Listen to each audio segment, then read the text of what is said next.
Here are 3 tips that are going to help you win more singles matches, and stick around for the third because it's going to help you to beat pushers. All right, number 1, when you are returning serve against a fast server, don't be afraid to stand farther back to give you more time to react. If you're up around the service line and you're thinking, I've got to shorten my swing or I've got to just chip the ball, why? Just stand farther back, you give yourself the time that you need, and since you're farther back, there's a longer distance that you get to hit into, so you get to really take a cut and full swing at that ball, and you're not afraid that the ball's going to go long just because the court now is so much longer. Now, whenever I mention that, people are always afraid of an out wide. When you move back slightly at an angle to help cover the out wide. But look, you got to pick your poison. So if you're up here and they're blasting it and you cannot react to it, at least force them to do something different. And they probably are better at crushing the serve than they are at slicing it out wide. So you can always stand a little bit farther over to cover that, but ultimately you're trying to give yourself more time to react to their big serve. Number 2 has to do with when you're serving. Same idea though, change up where you're standing. Don't always serve from the exact same place. Your opponent gets used to it. Don't be afraid every once in a while, maybe once a service game, to stand farther out wide.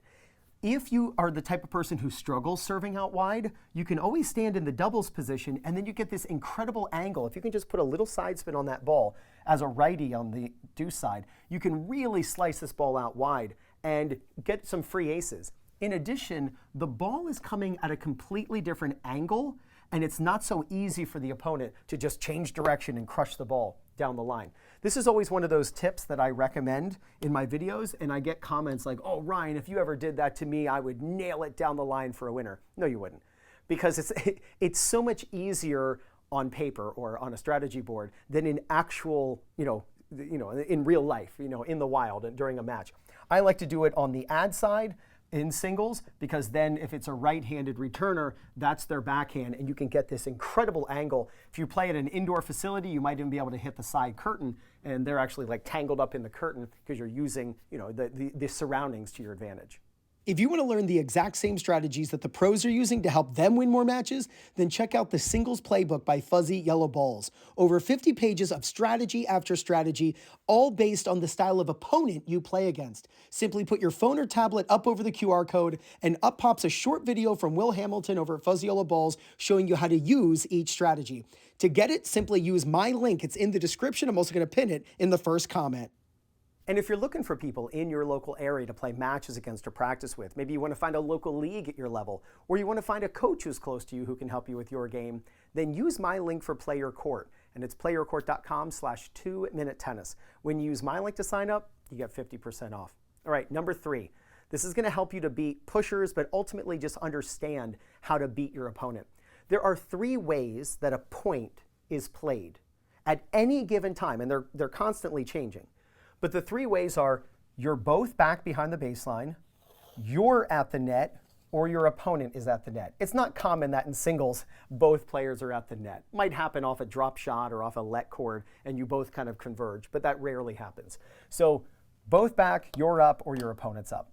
You need to know in the middle of a match when you have an advantage and when your opponent has an advantage. Let's say when your opponent comes to the net, they are just dominating and they are covering the court.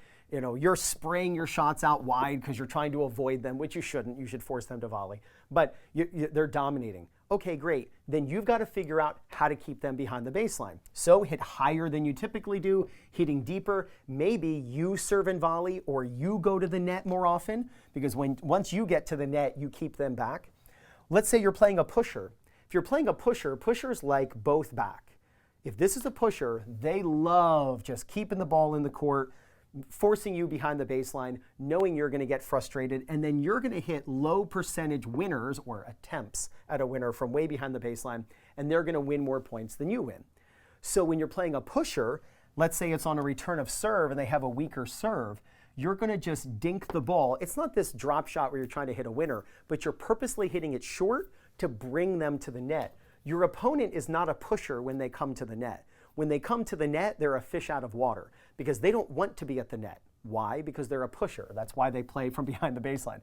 If they loved coming to the net and they always came to the net, you would call them an all-court player.